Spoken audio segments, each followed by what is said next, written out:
Vamos a dar inicio a la clase, ahora sí. Bien, hermanos, ya está grabando, así que iniciamos con la clase. Estamos los que somos para la clase de hoy. Continuamos con el libro de Apocalipsis, como ya lo saben. Es un libro bastante interesante porque nos enseña todo lo que hay detrás. Es decir, vamos desde Génesis, Éxodo, Levítico y así sucesivamente, uno tras otro. Así que vamos a hacer un poquito más de silencio, vamos a ir sentándonos, acomodándonos para tener la clase pues en la forma más adecuada posible, que todos podamos tener la atención que merecen, ¿verdad? Que todos merecemos el tener la atención necesaria. Pues bien, hoy estamos con Apocalipsis y estamos con la iglesia en Esmirna. Ya pues sabemos lo que vivieron los efesios. Vamos a hacer un breve repaso. ¿Qué recuerdan ustedes de la ciudad de Éfeso? ¿Qué había en Éfeso? El templo de Diana. Muy bien, hermana Andrea. Excelente. ¿Qué más? ¿Qué más había en Éfeso? Mercados, ajá. Ajá, muy bien. La ciudad como tal era la gran metrópolis de aquel entonces, tenía su mercado bien establecido, tenía sus condiciones económicas bastante buenas, teatros, gimnasios, escuelas. ¿Qué más? ¿Qué más recuerdan de las condiciones? ¿Cuáles eran los desafíos a los que se enfrentaban los cristianos? Ya la hermana dijo uno, que era el templo de Diana. Idolatría del templo de Diana, justamente, que había sacerdotisas, ¿cierto? Y era una tentación, más que ir a adorar un ídolo, era ir a fornicar con las sacerdotisas, lo que motivaba a la gente. ¿Qué más? ¿Qué más había? ¿Perdón? Los simposios, no, ya les dije una. Los gnósticos, muy bien. Los gnósticos que Andrés también mencionó, yo les mencioné los gnósticos nicolaitas, que es una rama de los gnósticos. Los gnósticos creían que había una división, ¿verdad?, entre la carne y el espíritu. Entonces ya, pues Andrés les explicó, ¿verdad?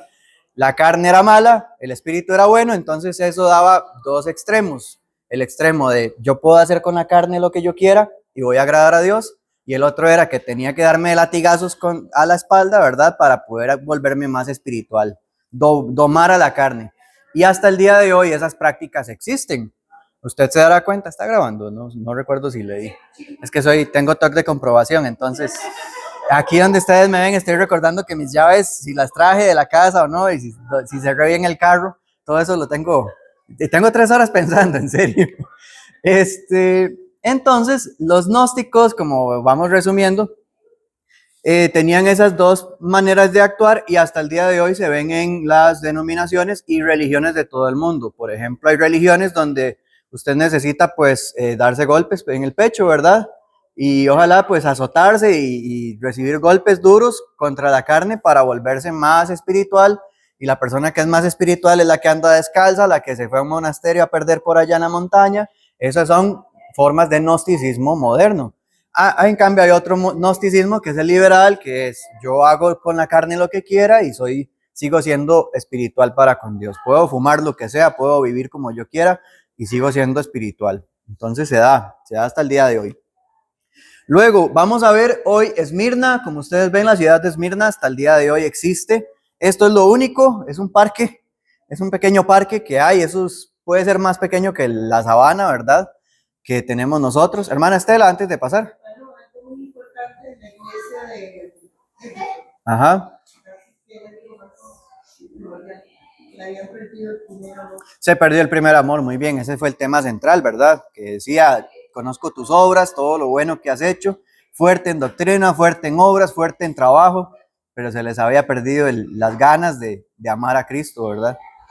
Ahora vemos Esmirna, estas son las ruinas de Esmirna, lo que ustedes ven en las fotos, pueden igual localizarlo en Google Maps, si ustedes quieren llegar, ¿verdad? Un día van a Turquía, buscan la ciudad de Izmir, así se dice en su lenguaje, y entonces vemos que es un pequeño parque lo que quedó de las ruinas, porque la ciudad nunca fue destruida, la ciudad permaneció hasta el día de hoy. Y pasamos a los versículos como tales. Vamos a leer el 1, 17 y 18 y después los versículos 2, 8 al 11. Vamos con el capítulo 1, versículos 17 y 18. Dice: cuando le vi, caí como muerto a sus pies, y él puso su diestra sobre mí, diciéndome: no temas, yo soy el primero y el último, el que vivo y estuve muerto, mas he aquí que vivo por los siglos de los siglos. Amén. Y tengo las llaves de la muerte y el Hades. Acá vemos a Jesús. Este panorama vamos a ir explicándolo poco a poco. Como ven, no hablamos del capítulo 1 todavía. Al final van a ver un cuadro más completo, pero lo importante acá es cuál es la descripción de Jesús. Él es el primero y el último. Él siempre ha existido. Jesús, dice Juan 1:1, en el principio era el verbo estaba con Dios y el verbo era Dios. En otras palabras, Jesús siempre ha existido. Él es eterno.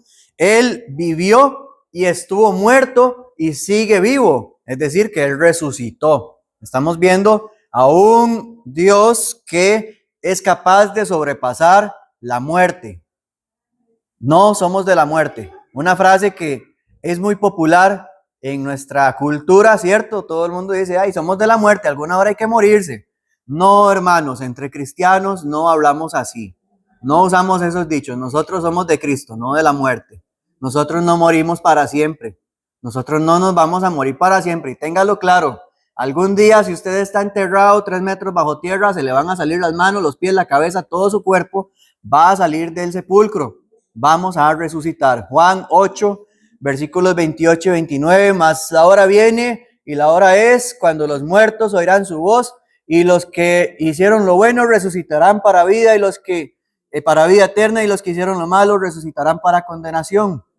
Vamos a levantarnos de la tumba. Ahora, dice que también Jesús tiene las llaves de la muerte y del Hades. Esa frase, muerte y Hades, vamos a verla también después en el capítulo 6. Pero tenga presente, ¿para qué sirven las llaves?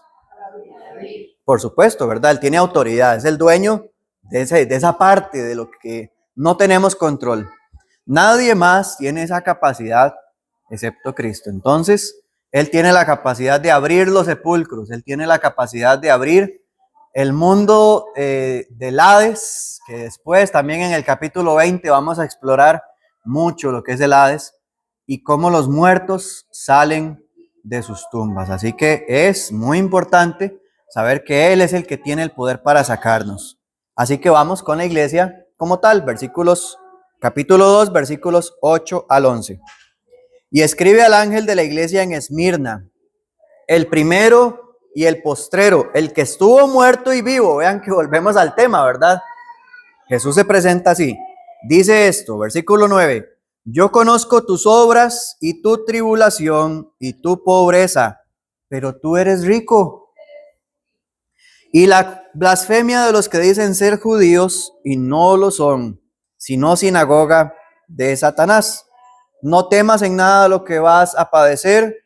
He aquí el diablo echará a algunos de vosotros en la cárcel, para que seáis probados y tendréis tribulación por 10 días. Sé fiel hasta la muerte y yo te daré la corona de la vida. El que tiene oído, oiga lo que el Espíritu dice a las iglesias. El que venciere no sufrirá daño de la segunda muerte. Ahora, vamos a desmenuzar esto, ¿verdad? Yo siempre me refiero a la Biblia como comida. ¿Ustedes han visto eso? La Biblia es como maní, usted no para de comer. Cuando le gusta, no para. Y la Biblia también es como un arroz con pollo. Para poder comerse la pechuga hay que desmenuzarla. Y eso es lo que hacemos con cada pasaje bíblico. Hay que desmenuzarlo. No podemos ver esto y nada más pasarlo por alto. Así que vamos de a poquitos. Vemos acá los desafíos de la iglesia en Esmirna. Súmele los que ya venimos hablando la semana anterior, ¿verdad? Los simposios, las tentaciones, el adulterio y todo lo que había en Éfeso. Y ahora vemos que es el caso de la ciudad en particular. La ciudad era la sede del templo de César. no era así en Éfeso. En Éfeso sí se creía que César, el rey de Roma, tenía pues una deidad que se le reconocía como Dios, pero aquí está el templo de César. Y acá vemos que también se daba el culto a el dios Dionisio. El dios Dionisio es un dios griego de la mitología griega y era el dios de las fiestas, el dios del vino. Entonces, ¿qué es lo que se hace en la fiesta del dios del vino? Ir a pegarse los tragos, llegar a la casa, ¿verdad? Si es que llega, si no cae en un caño, ¿verdad? Bien borracho, hasta tomar hasta no poder más. Es el dios del vino, así que las fiestas de este tipo eran para ir a emborracharse, ¿ok? Aquí había un tercer punto, se me olvidó ponerlo, fue una falla. En las fiestas se daban coronas. ¿Se acuerdan de las coronas que les dije? Las coronas de laurel. Esas coronas se le daban a los participantes, especialmente a los sacerdotes.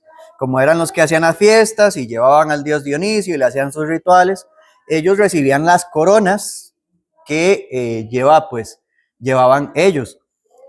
Ahora, observe bien el capítulo de la iglesia en Esmirna, que dice que va a darnos Jesús cuando ganemos o cuando pasemos la tribulación, corona de vida.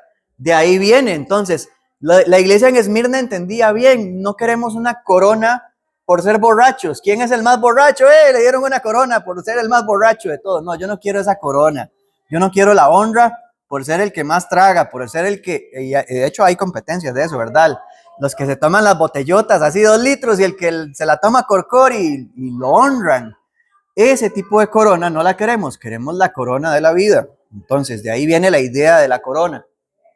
Y había también una sinagoga judía, era pequeña, pero terca. Ahí había una sinagoga como las de muchos pueblos del libro de Hechos. ¿Se acuerdan? Cada vez que Pablo iba a una ciudad, se encontraba una sinagoga, ahí había esa gente que era majadera.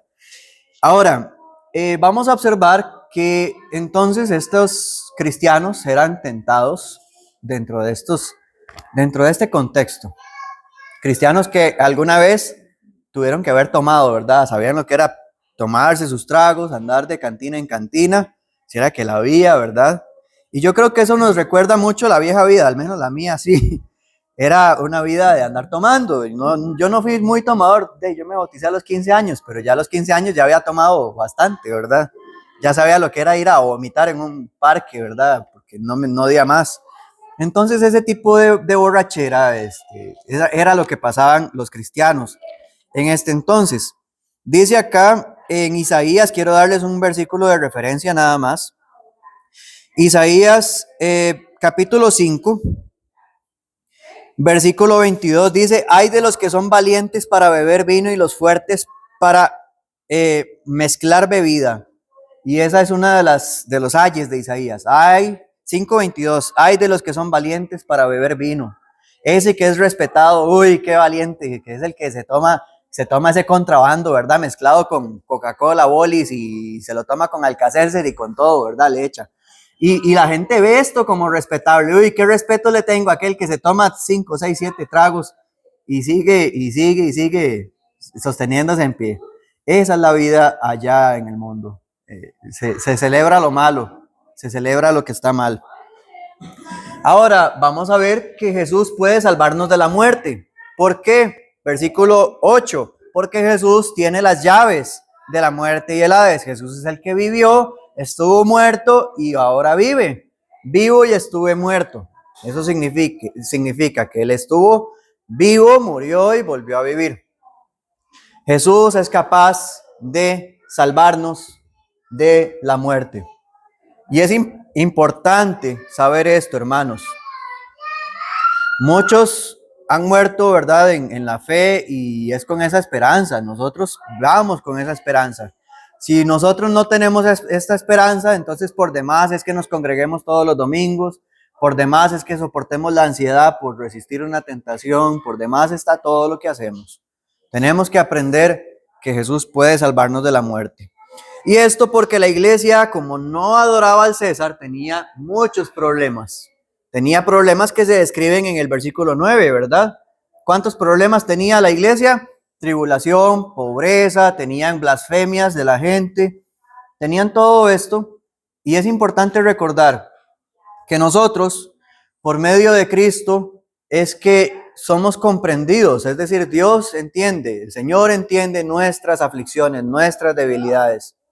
Cuando hablamos de tribulación, esa palabra, allí se las pongo a los que les gusta el griego, ¿verdad? Ahí les pongo la palabra tlipsis, creo que se dice, tlipsis. Y es una presión aplastante, eso es una prensa de aceite, una prensa de aceitunas. Y era una piedra en la que se molía básicamente, esa piedra se ponía a rodar hasta machacar todas las aceitunas. Póngase en el lugar de una aceituna. Ese es el punto del texto. Tribulación significa, póngase en el lugar de una pobre aceituna, la que usted puede aplastar con esa piedra. ¿Cómo se siente usted con sus tribulaciones? ¿Qué tan pesada es esa piedra? La iglesia en Esmirna tenía una piedra como esa, que los tenía bien majados, bien apretados, que les estaba sacando su vida básicamente. Esos cristianos estaban sufriendo muchísimo. Y tal vez no como nosotros no estamos pasando lo que ellos vivieron. Pero yo sé que cada quien tiene su propia piedra, ¿cierto? Cada quien tiene su propia tribulación. Yo no puedo decir que el dolor de la hermana Rita sea menor que el mío. Ay, eso no es nada, usted no sabe lo que es sufrir. O yo no puedo decir que la aflicción del hermano José Andrés sea la mía y que no se compara. Ay, eso no es nada, lo que usted está pasando, yo ya pasé por eso. Ese tipo de cosas no son adecuadas, no están en nuestro hablar, eso no consuela. ¿Por qué? Porque cada quien tiene su propia piedra de tribulación. Cada quien tiene su propio peso que lo está majando. Y es de cristianos tener una piedra.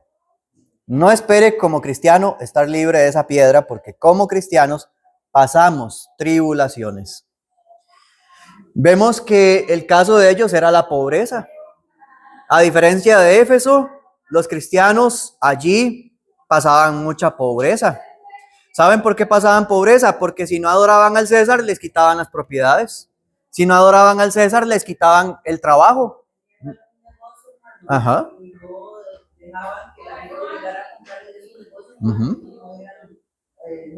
¿Sí? No le compren, son cristianos. Y si son cristianos, no tributan el culto a César.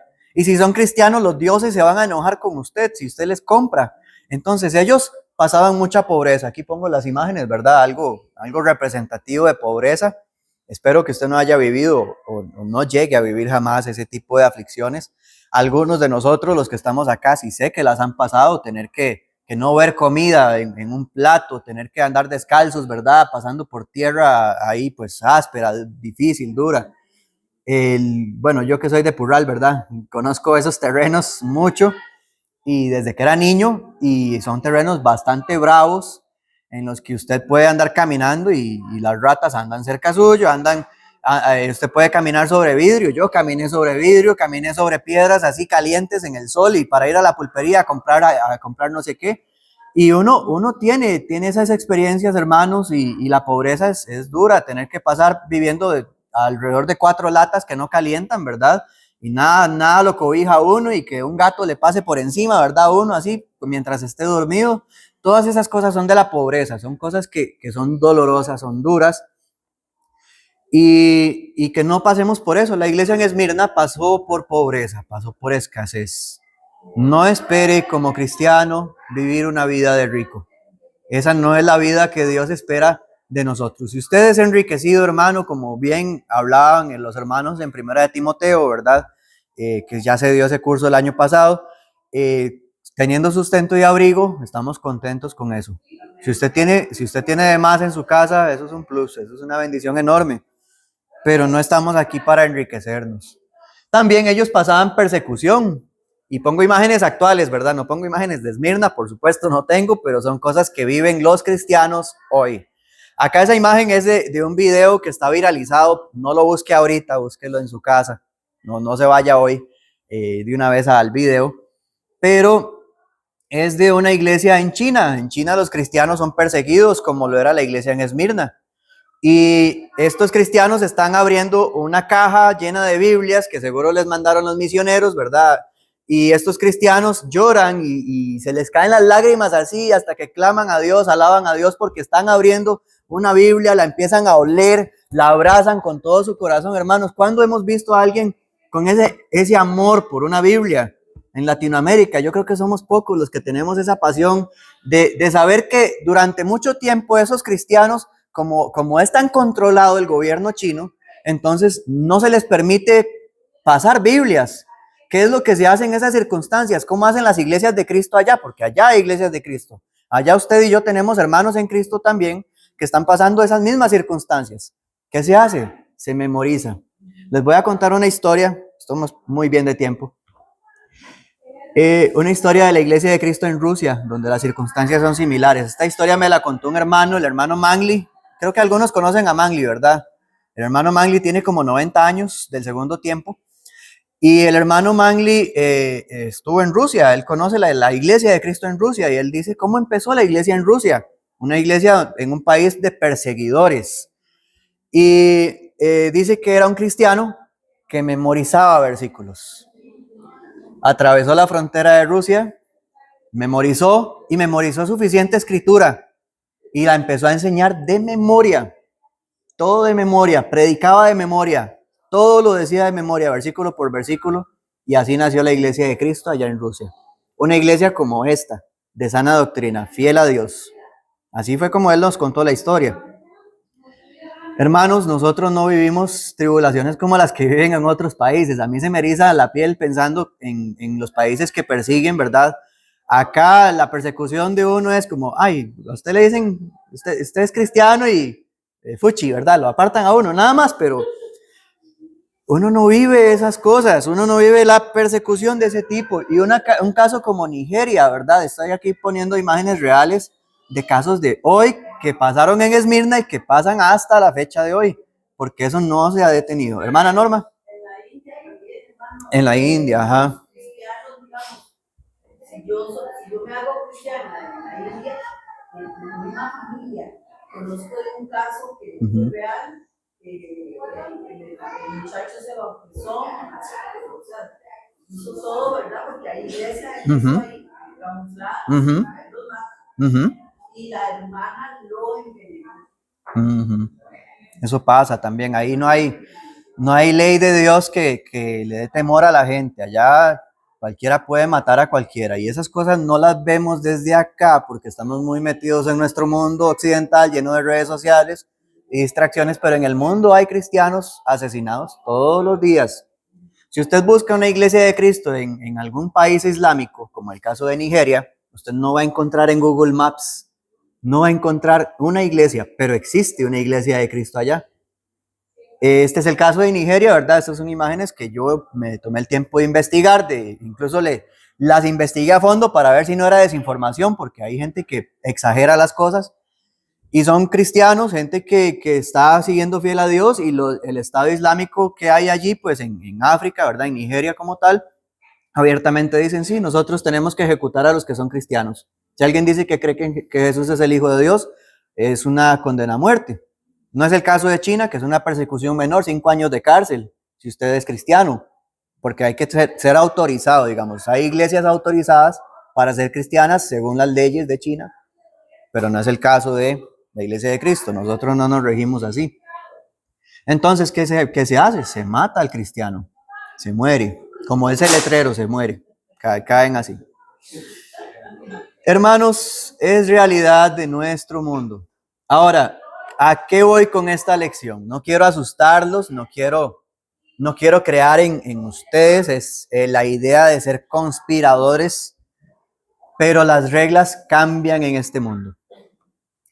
Y no importa si vivimos en un país donde vive siempre el trabajo y la paz, Costa Rica no es un país donde vive siempre el trabajo, ni tampoco vive la paz. Entonces, si las cosas son de apariencias, no se extrañe si algún día en Costa Rica hay persecución. Es normal, es totalmente normal. Gracias a Dios no vivimos en esa persecución. Pero ya vemos que hay países, incluso latinoamericanos. ¿Qué pasa en México, por ejemplo? Los narcotraficantes matan cristianos porque los cristianos hacen que la gente compre menos drogas. Entonces, les rompen el negocio, entonces van a matar al predicador que anda por allí. Son cosas que pasan. Entonces, hermanos, ¿qué es lo que sucede? necesitamos ser conscientes, no de que hay persecución en el mundo porque debemos asustarnos, debemos andar con el ojo puesto, ¿verdad? En cuándo escapar, no. Es que esas cosas pasan. Ahora, su tribulación puede ser mucho menor, pero no significa que para Dios no sea importante. Dios quiere que usted sepa que usted es rico. ¿Qué dice? Yo sé que eres pobre, pero tú eres rico. Tú eres rico. Usted, hermano, yo, hermanos, tenemos riquezas en abundancia. Ya les dije, no se asusten porque se vayan a morir. No se van a morir para siempre. Y usted tiene muchas riquezas. Usted ha sido perdonado de sus pecados. Usted tiene la guía del Espíritu Santo. Usted tiene la oportunidad de acercarse con confianza a Dios. Tiene la bendición de ser parte de la familia de Dios. Vea cuántas bendiciones hay. Usted es parte de la familia de Dios. Usted tiene un lugar seguro en el cielo. No se asuste. Usted tiene la gracia que es más grande que el pecado. Su gracia, la gracia de Dios es más grande de lo que sus pecados son capaces de hacer. Es decir, Dios es capaz de perdonarlo a uno una y otra vez. Usted tiene un hogar seguro en el cielo. Puede que en este mundo nunca tenga una casa, y si la tiene, puede que también se la traiga un terremoto, pero su hogar en el cielo no se cae, no se hace cenizas. Su hogar en el cielo no se va. Usted tiene recompensas eternas, tiene tesoros eternos, tiene oraciones escuchadas. Dios no oye al pecador, a usted sí lo escucha. Dios tiene grandes riquezas para usted y aquí son incontables. Yo puse ahí una tabla representativa, pero usted no para de contar cuántas riquezas tiene. ¿Es usted pobre o siente que le faltan cosas, hermano, hermana? Yo creo que tenemos más en abundancia de lo que a veces creemos. A veces queremos más de este mundo, pero no nos damos cuenta de cuánto tenemos allá en los cielos. Avanzo, ¿sí avanzo? O me dicen, si no le hago un cortis aquí, vamos con paciencia. Y si no, luego me dicen y yo les leo y les paso ahí, les transcribo. Bien, 5, 4, 3, 2, listo. Ahora, ¿qué es lo que nos dice el Señor? Sé fiel hasta la muerte. Y eso no es solamente el sea fiel hasta que sus días sean contados, es que sea fiel aun si usted está como aquellos cristianos de Nigeria, ¿verdad? Aun si la escopeta la tiene aquí en la oreja y lo van a matar por decir que usted cree que Jesús es Dios. Aún en esas circunstancias, sea fiel hasta el punto de morir, aun si eso conlleva que uno muera. Porque una iglesia perseguida es una iglesia pura. Una iglesia que está siendo perseguida es una iglesia que es pura. Recuerden lo que dice segunda de Timoteo 3:12. El que quiera vivir piadosamente padecerá persecución.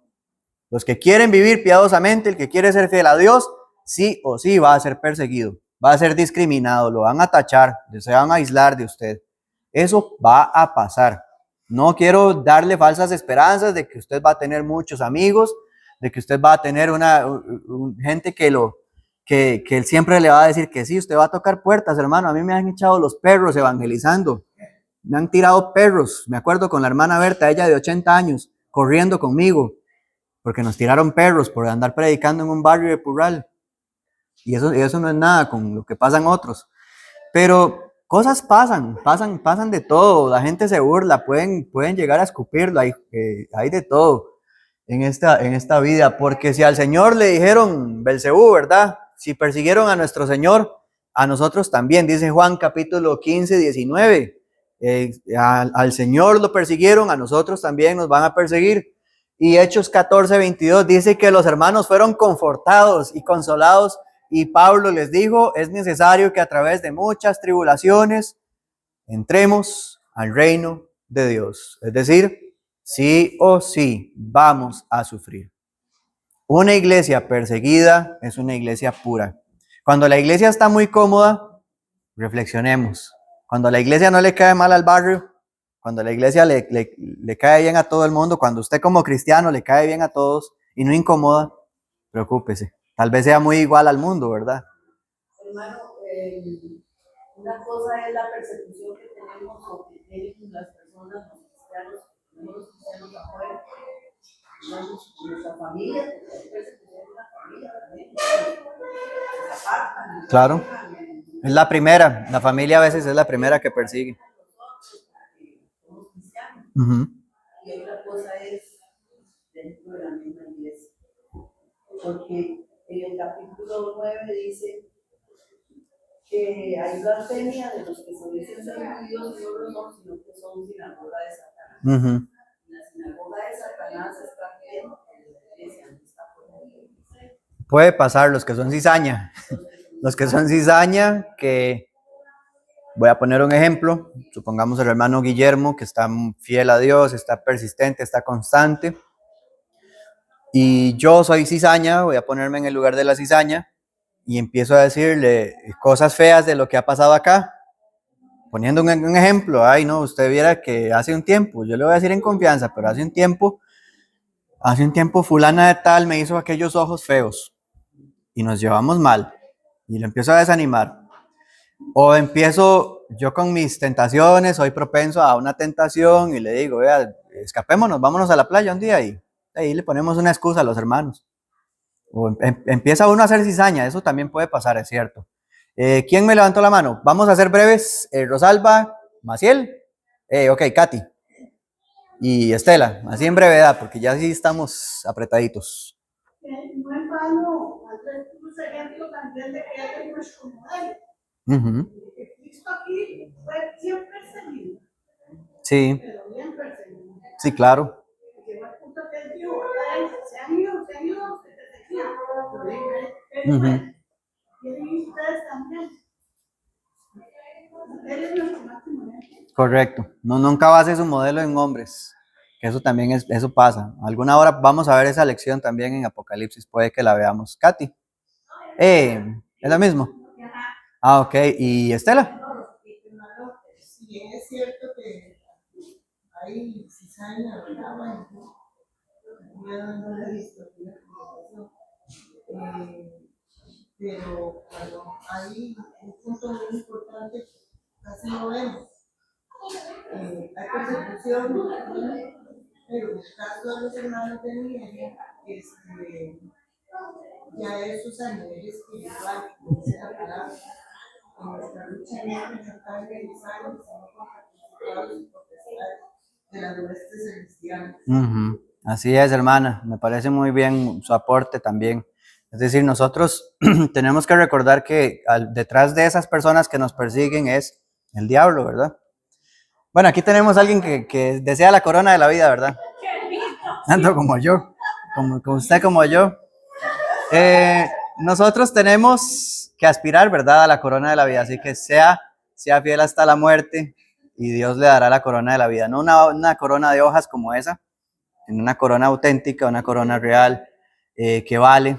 Eso es como cuando usted se graduó del colegio, ¿se acuerda? Que a usted lo pasan con un título, con cuadros de honor o lo que usted haya ganado, y a usted le da orgullo, usted se siente bien de recibir esa corona, ese título, ese certificado. Lo mismo pasa cuando nosotros vayamos a los cielos.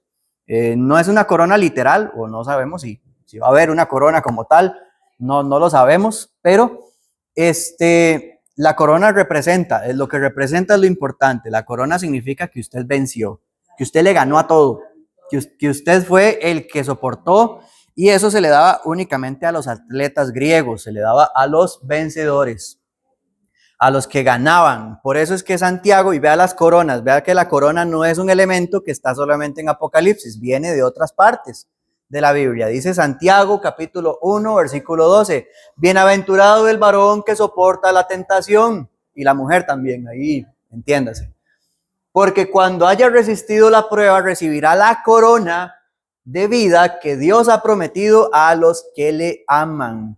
Es decir, que es una corona reservada para el que sabe luchar, para los que saben soportar, para los que aguantan, para los que se quedan, para los que dicen, ok, estoy siendo tentado, me aguanto la tentación, yo sé que es parte de mis debilidades, soy consciente de que es algo con lo que estoy trabajando, pero no me permito fallarle a Dios por más que yo sí me sienta atraído a esa tentación. No me permito ser infiel a Dios. Bienaventurado el que soporta la tentación, va a recibir la corona. También nos dice acá en el ejemplo de los atletas griegos, 1 Corintios, capítulo 9, 25, todo aquel que lucha de todo se abstiene. ¿Qué es lo que hace un atleta para poder ganar? No dejan de comer, digamos, no comen así rico, en abundancia, no comen esos cerros de Cantonés, tienen que estar bien en forma, tienen que comer ahí bien moderado, ¿verdad? Tienen que hacer ejercicio, madrugar, tienen que hacer un montón de disciplinas para poder ganarse el trofeo, la copa, el cinturón de oro, cualquier cosa que se ganen en alguna olimpiada, pero tienen siempre la disciplina para soportar los golpes. Y dice, ellos para recibir una corona corruptible, esa hoja de laurel que se cae, pero nosotros una incorruptible.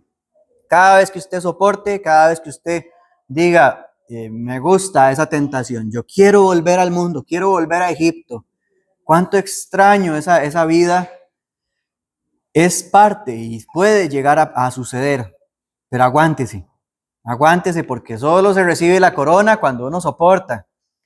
¿Qué es lo que pasa también? Dice acá en el 2 Timoteo 4:8, por lo demás me está guardada la corona de justicia, la cual me dará el Señor, juez justo en aquel día, y no solamente a mí, sino también a todos los que aman su venida. El Señor promete la corona para usted y para mí. Que Cristo venga tan pronto como sea posible, hermanos. Yo no quiero seguir pecando y no quiero seguir soportando las cosas de este mundo. Si uno se contenta con este mundo, se va a quedar con este mundo, se condena en este mundo. Que Cristo venga. Si a usted le asusta que Cristo venga, deje ese temor. Aprenda a limpiar su conciencia y no sentir ese temor. Porque el cristiano fiel dice que venga el Señor Jesús, que venga cuanto antes, sáqueme de aquí, yo necesito salir. Ya no aguanto seguir acá. Pri. No, justamente eso que usted decía ahorita, lo decía un día, esto es un hermano cuando empezó la clase sobre primera de Juan allá, y decía que cuántos de nosotros tenemos tranquilidad al pensar en nuestra muerte. Y me llamó la atención que todo el mundo se quedó como pensando y nadie respondió nada, ¿verdad? Y dice él, si nosotros no tenemos tranquilidad o no ansiamos morir o que Jesucristo venga, tenemos que hacernos un autoanálisis, porque entonces es porque hay algo que nos está en la conciencia. Entonces, y realmente es para reflexionar. Si nosotros no estamos del todo tranquilos con eso, es porque hay algo que debemos cambiar. Correcto, la conciencia tranquila no tiene temor a que Cristo venga. Nosotros no somos como el mundo. En el mundo se asustan. Isaías capítulo, todos los capítulos en realidad. Isaías dice en tantos capítulos, 24, 25, 26, 27, ven, por eso les digo, que la gente tiembla, la gente se estremece ante aquel día de Jehová grande y terrible. Dice que el más valiente grita como una niña. Y todas esas expresiones que dice Isaías, dicen los demás profetas, es porque la gente se asusta pensando en el día final, en el Apocalipsis, ¿verdad? Que la gente le tacha con ese nombre o etiqueta con ese nombre, pero nosotros no tenemos que asustarnos. Dice por allá, ¿cuál era el salmo que dice? Aunque la tierra sea removida, no temeré. Dios es nuestro amparo y fortaleza, nuestro pronto auxilio en las tribulaciones, no temeré aunque la tierra sea removida. No me acuerdo el número del salmo, pero ciertamente 46, muchas gracias. Y entonces tenemos que tener presente eso. Usted no se asuste de que Cristo venga. Usted no tiene que estar asustado. Y si se asusta, corrija su vida. Esa es la recomendación. ¿Por qué? Porque dice acá, y esta es la memoria del curso, usted se la va a aprender, yo la voy a repetir muchas veces. He aquí yo vengo pronto. Retén lo que tienes, agarre esa corona, retén lo que tienes para que ninguno tome tu corona. Apocalipsis 3:11, vamos a verlo en otra iglesia, en la iglesia de Filadelfia. Agarre bien esa corona porque va a venir mucha gente, va a venir mucha tentación, van a venir muchas circunstancias que van a querer arrancarnos la corona de la cabeza. Hay que agarrar esa corona, sea como sea. Y así, hermanos, vamos a ver. Se me repitió. No sufrirás, versículo 11. El que tiene oído, oiga lo que el Espíritu dice a las iglesias. No sufrirás daño de la segunda muerte. Vas a morir. ¿Qué le dijo Dios a Esmirna? ay, no, yo vengo a rescatarlos. No, dijo, vas a morir, van a estar 10 días en la cárcel. El 10, yo no quiero andar mucho en el simbolismo para no abrumarlos, pero el 10 es un símbolo de algo completo. Es decir, van a pasar el resto de sus días en la cárcel. Eso significa el 10, algo completo. El número cerrado, no van a pasar un 9, 8, va a ser el día, el tiempo que les queda de vida van a pasarlo en la cárcel. Pero no teman, ustedes no van a sufrir la segunda muerte. Nosotros estamos expuestos, y Cristo no viene antes, pero todos estamos expuestos a la primera muerte, ¿cierto? Primera muerte es que su vida se apaga, su cuerpo se marchita y su alma sale de su cuerpo al Hades.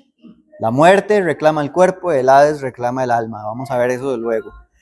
Pero lo cierto de esto, hermanos, es que hay una muerte segunda. ¿Cuál es esa muerte segunda? ¿Qué deducimos?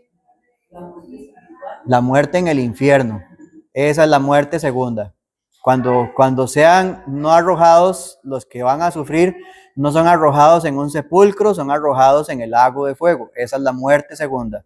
Ya no es su alma separándose de su cuerpo, sino usted enteramente separándose de Dios toda su vida. Así que esa es morir una segunda vez. Si usted ya murió una primera vez bautizándose, y si se va a morir una segunda vez en su cuerpo, ya no va a tener la muerte en el infierno. Hermana Rosalba, con usted terminamos la clase.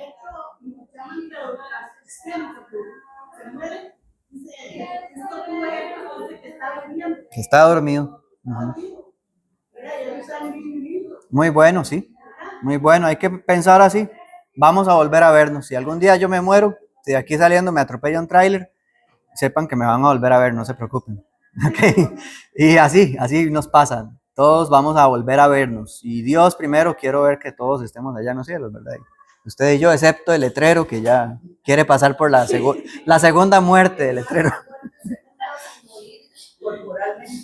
La muerte primera es la física. La muerte segunda, Sí.